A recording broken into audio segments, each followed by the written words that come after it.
So I'm Ethan Smith with Tallgrass TV, and we are here with Andrew Napier and Jerome Thelia for the film Mad as Hell.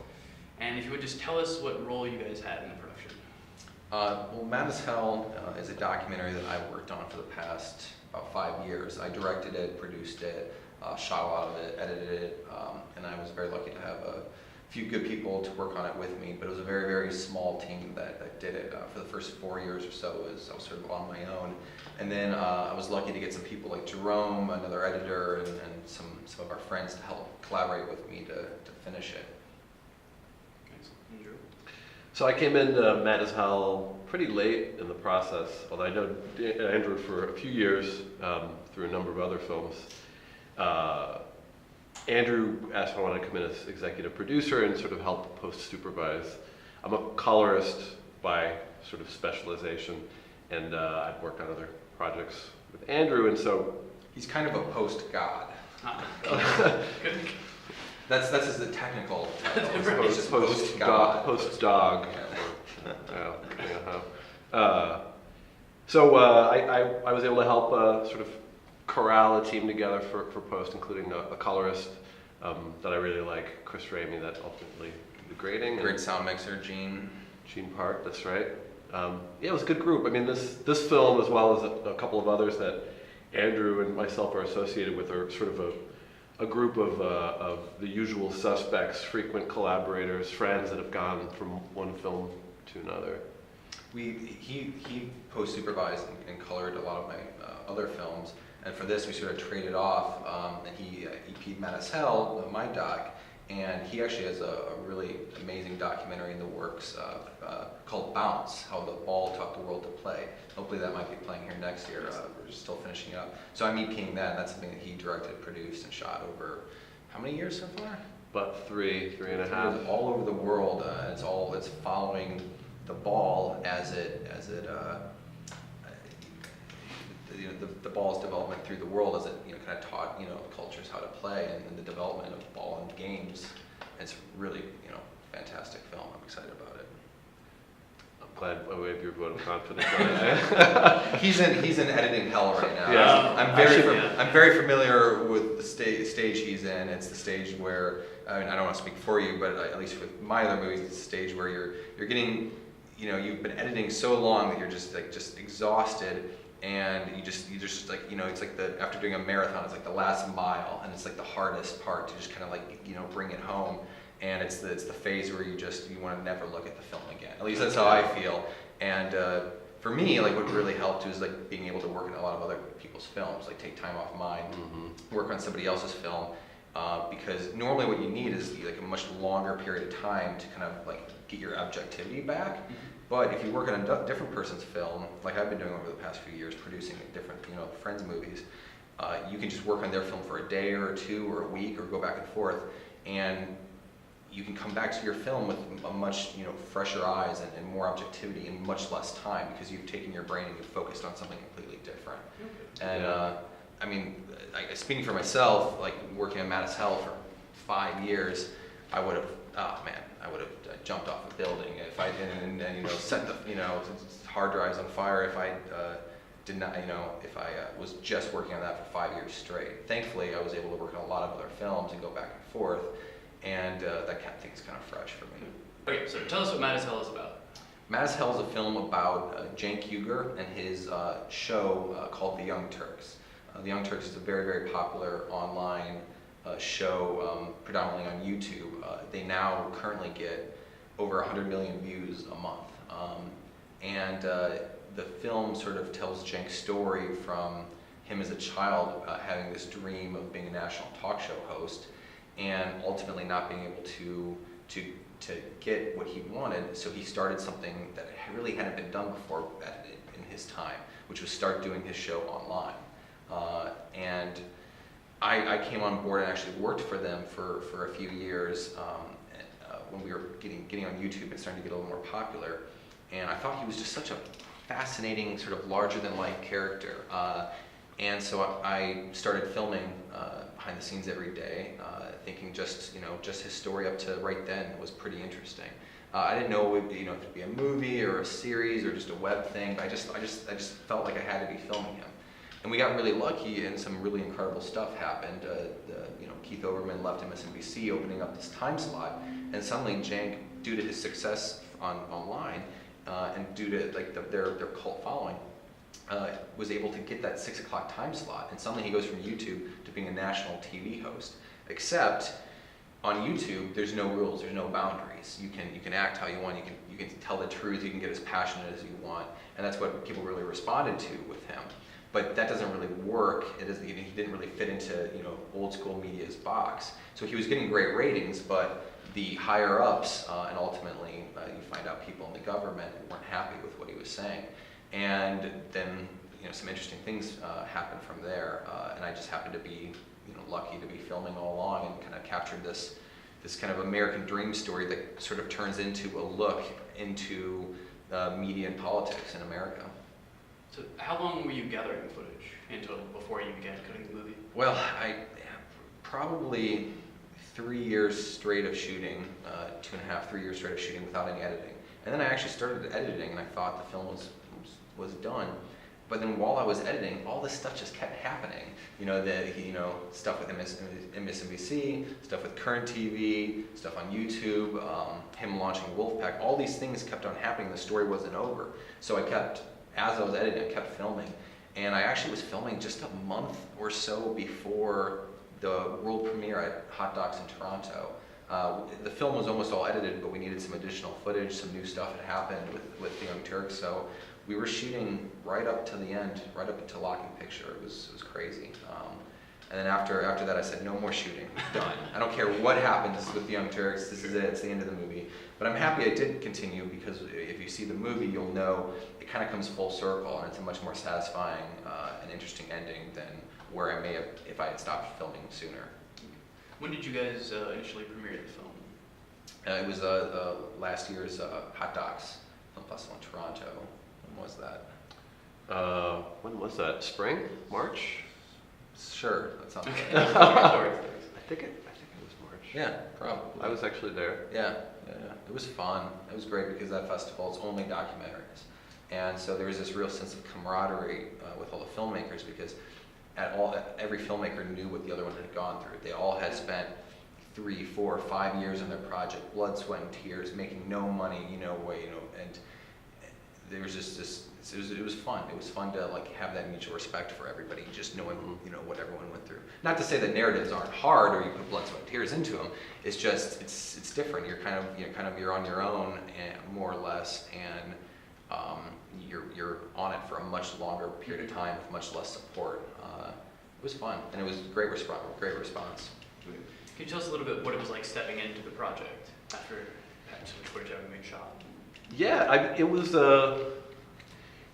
After hearing about the film for a long time from Andrew while we were working on these other films, Andrew was sort of taking time out. I was really curious about what the nature of the material would be, and I wasn't familiar with Cenk Uygur, the Young Turks, although I had seen him on Current TV briefly. And when I watched an earlier cut, which changed significantly after the fact. I could see that there was a lot of great material, but like so many documentaries, getting from this really great material to a really strong storyline isn't always the most obvious thing in the world. And Andrew was struggling with that, as we all do.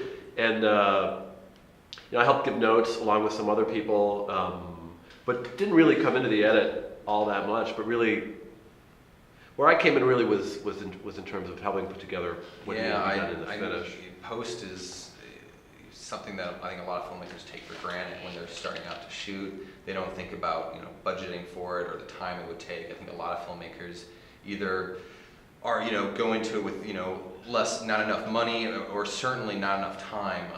A lot of people are rushing. They try to wrap things up for a certain festival like Sundance or something, and I think that's just a huge mistake. I think it's it's great great to submit to festivals as you continue, but it's really important to have enough time to see the film through and do enough cuts and get enough feedback. And after editing it for so long, I needed a good solid post-production team. And it's funny, I live in Los Angeles, but I don't have a lot of contacts there. I've done almost all my movies I've done in New York, where he lives, and that's where we work together. And him being the post god, like I said earlier, was able to put together a really great team of really talented individuals that were able to work in my budget, and there were people that were interested in the subject matter. So we went to New York and all did post together there over a few weeks, sound, color, music, and it was a lot of fun. One of the cool things about Mad as Hell is that Andrew, unlike I think a lot of sort of run and gun doc filmmakers, was really concerned about how it looked and how it felt. And when you've got a huge amount of disparate footage taken at different places, pulled off of the internet, pulled off of the news, sometimes the tendency is to sort of just like sweep that aside, and it's so easy to put something together in Final Cut. But Andrew, I think, true to his really visual nature as a filmmaker, wanted to have a serious production value and a real style. And so there's a couple things that help do that besides the finishing and the mix and all that. Also, our friend Dan Katz, who's a really brilliant cinematographer, shot a couple of the key interviews in the film, and that brings a level of, I mean, it sounds a little strange to describe an interview as beautiful, but a lot of these interviews really are. They look great. They're finding a style that's documentary, but stylish and organic to the form is really hard. I think Mad as Hell has a real visual identity that you don't get in a lot of docs. Thanks, man. Thank you.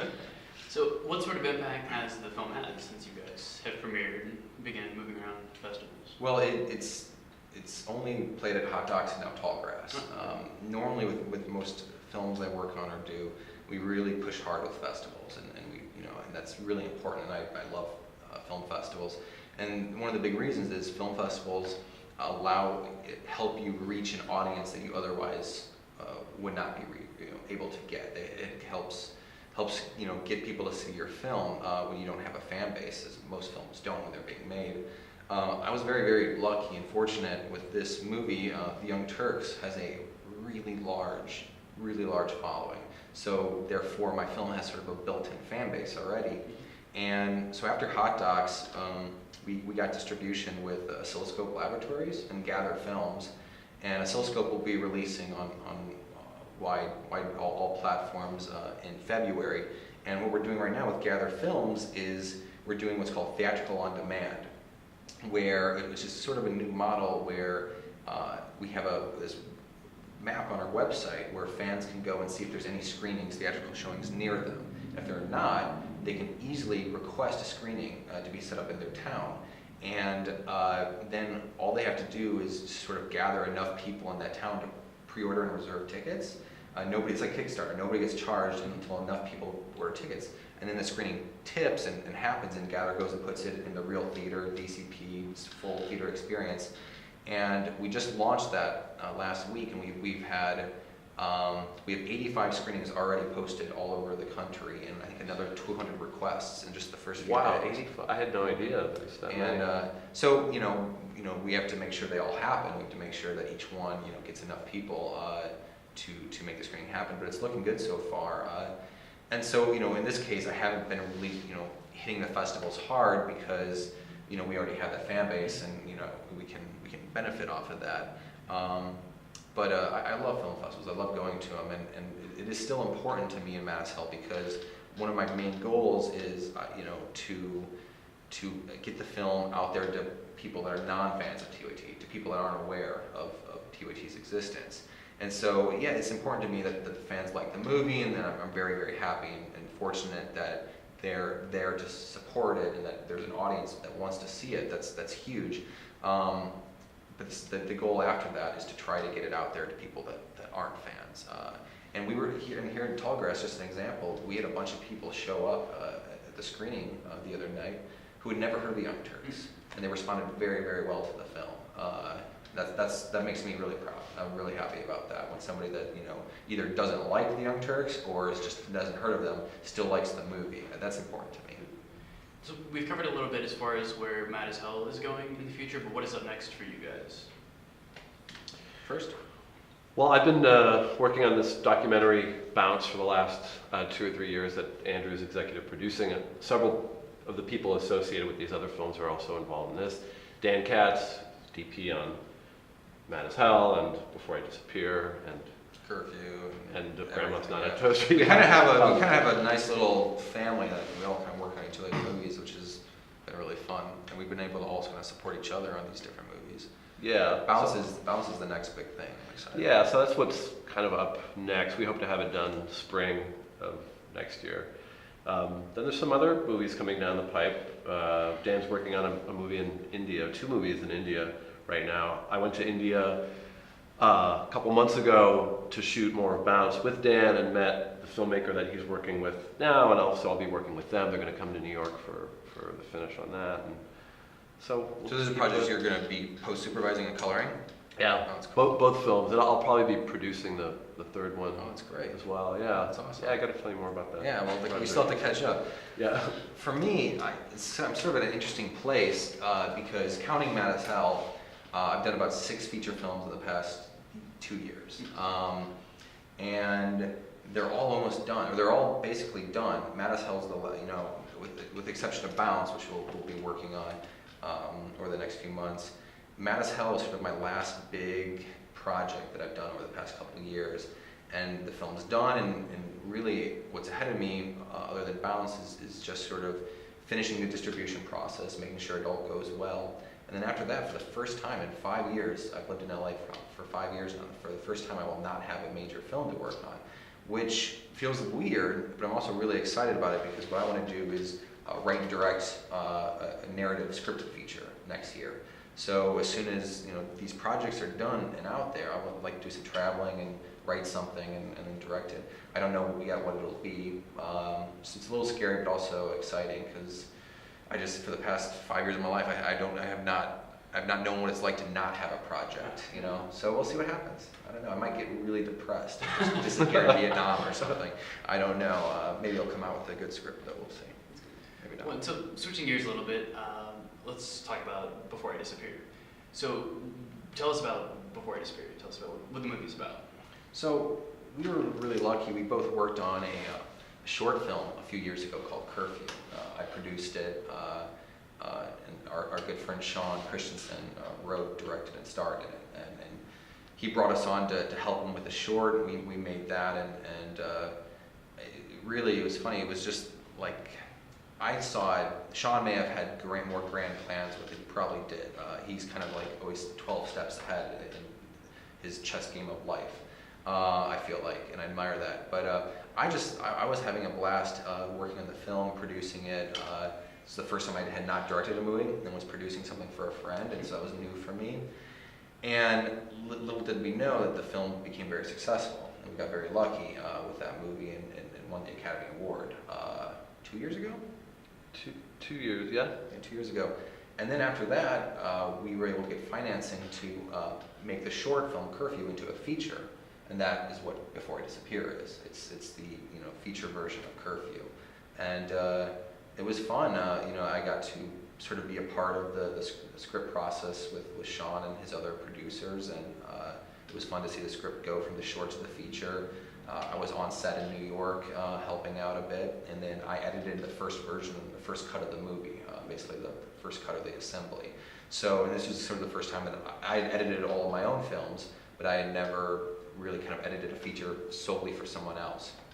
So they let me do the whole first pass and cut, and then Sean and I and Damon, the other producer, all got together, and for about 3-4 months in Manhattan, we had this cool little office in Manhattan, the 3 of us in a room just edited the movie, and it was a great experience. I'm really proud of it. So yeah, that's my experience with Before I Disappear. It's interesting.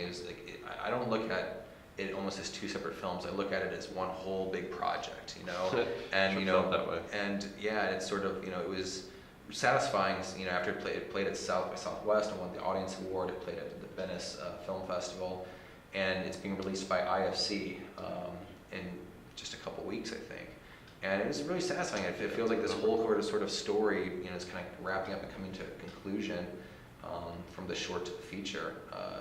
But yeah, I'm really proud of Sean, and it was a lot of fun to work with him on those projects. Good. And what role did you have on Before I Disappear? I had the same role as I did on the short, which was a post-production supervisor and colorist. But like Andrew, since I came into the short early on, I was a part of the script writing process to some extent as well, and as a result of the short, Dan Katz, who's the cinematographer for both the short and Before I Disappear, we had a lot of time to talk about the kind of things that we wanted to do, and color grading, I think when it's done well, is really just a continuation of the cinematography. So because we had a lot of time to talk about it and know what we wanted to do, I just felt like we were really humming along on Before I Disappear in terms of just making the color really work for the film. It has a pretty unusual palette, I think. These days, a lot of especially indie films are really into sort of a desaturated and a low contrast look, and Before I Disappear isn't that at all. It's like very saturated, very, very warm in a lot of places. Shot on anamorphic Yeah. lenses. Yeah, shot on Alexa Studio, raw, anamorphic, which was a big sort of a big deal for us at that point too, because the producers didn't want to put up the money that would cost.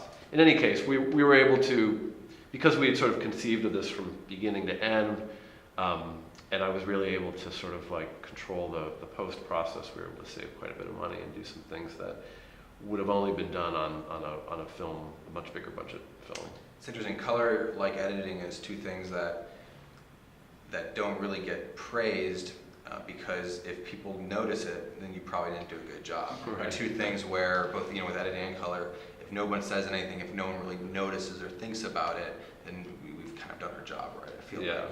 Yeah, completely. Yeah, I mean, to me, I take it as a compliment when people are like, "Oh, that's amazing cinematography." Yeah.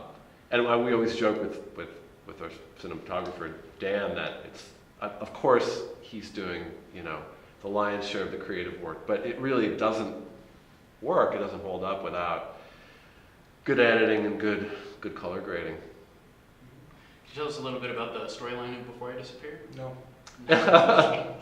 Yeah, I could do that if you want. It's basically one night in the life of a really distraught, suicidal junkie, as he's asked at the last minute to take care of his niece, who he's been estranged from for the last few years. So sort of what happens to them over the course of this. Yeah, he basically postpones suicide to babysit his niece for a night, and it's kind of this odyssey through New York in one night with him and his niece, as he sort of goes from kind of one thing to another. And the short was about the same thing, but we were able to expand on it and tell a much broader story with the feature, new characters. It was fun, but it was weird to like when I was editing it to like look at the same footage from the short, like the same scenes. Oh yeah. And then have to recut the exact same scene that was already done in the short. That was pretty bizarre, and it felt kind of strange. It felt like this is not right. We already got it right on the short. Why am I trying to recreate this? But what I love in the feature is all the new stuff, the new characters, the plot, side plots, and all the new stuff. I thought was a lot of fun. It was a blast. Yeah, Sean has a pretty idiosyncratic kind of sensibility, and there's a lot of very dark humor in it. One of my favorite scenes is this scene, totally random, where he sits down with Death, and Death is like drinking a milkshake and reading the New York Times, and they sort of interact in this kind of silent movie, kind of interstitial moment. It's a lot of surreal moments in the film. Yeah, it's kind of magical realism, but with sort of in a darker vein. Yeah. What do you guys think of the Tallgrass Film Festival? It's been so much fun. I gotta be honest, I was a little skeptical about coming to a film festival in Wichita. I'd never been here before. I was probably being a little too judgmental. But I'm from Wisconsin originally. I'm from the Midwest, so I feel like it's okay for me to make fun of other Midwestern states. It's okay. I'm from Wisconsin. I can talk trash about the Midwest. But no, I'm very happy I grew up there, and I love coming back. But it was not what I expected. I've had great experiences at a lot of festivals. I've been to a lot of big ones, South by Tribeca, Toronto, and this festival treats the filmmakers better than any festival I've ever been to. You guys, like the amount of respect and treatment and all the kindness and all the things that you do for us here. It blows me away. There's massage therapists in the filmmaker lounge. I've never seen that before. That's amazing. It's amazing. As soon as this interview's done, I'm going out to get one of those massages, and open bar everywhere. It's so much fun, and everyone's been really nice. I was also, to be honest, skeptical about the audience for a film like Mad as Hell, which is a very progressive, polarizing movie. Didn't think anyone would turn up, and if they did, I thought I was expecting tomatoes to be flying at me on stage. It was one of the best responses I've had. The audience was laughing, they were engaged, they had great questions. It was actually one of the best Q&As I've had. I really hope we can come back with another movie because it's been a lot of fun. The festival's won me over. I'd love to come back. Yeah, well, I just got here last night, so, but yeah. So he's still skeptical. Right. No, people have been incredibly nice. I've never seen filmmakers treated so well, and there's really good films here, so yeah, very excited. Well, thanks for attending, guys, and hopefully we'll see you back here shortly. Yeah. Thank you. Thanks a lot. Thanks.